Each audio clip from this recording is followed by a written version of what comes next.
Tell me about that moment where Jughead sees Betty, Veronica, and Archie in the hallway, and he thinks they're conspiring together. You know, his dad's getting arrested. Yeah, I mean, I think it starts like, hey guys, what's up? This is strange, and he ends up finding. I mean, the reason it probably hits him as hard as it does is because he's a character that has consistently been wronged by the people who are closest to him, and has slowly reintegrated himself into a society that he was hoping would not do him wrong. And so even if it's a small misstep, every misstep seems quite large to a character with this kind of psychological bend.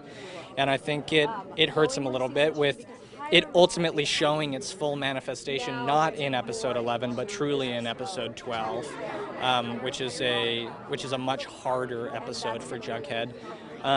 But yeah, I think that was kind of just a breaking of trust. So with FP arrested, I mean, how is Jughead just going to emotionally deal with that? His dad had just stopped drinking, shaves his face, says, you know, we're going to move, I'm getting the family together, we're going to be a family again. This happens.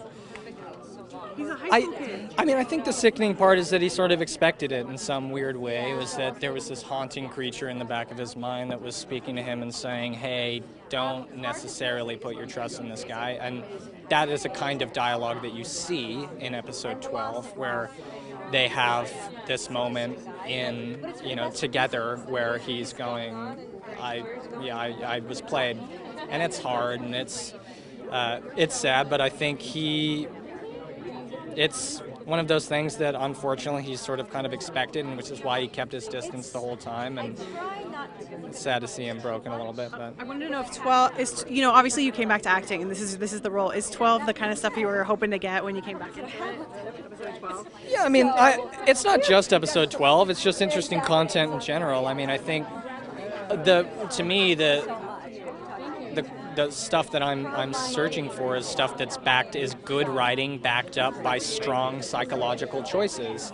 You know, a character like Jughead needs to go into an episode like 12 and be completely informed by his past and his background and his long-term and immediate desires. And I think when we can see that in the writing, as an actor, you're allowed to really maneuver in a way that's much greater and can allow you to push yourself. And I think, you know, we're finding that balance between the actors and the writers in a kind of collaboration that hopefully we'll see with much greater volume in season 2.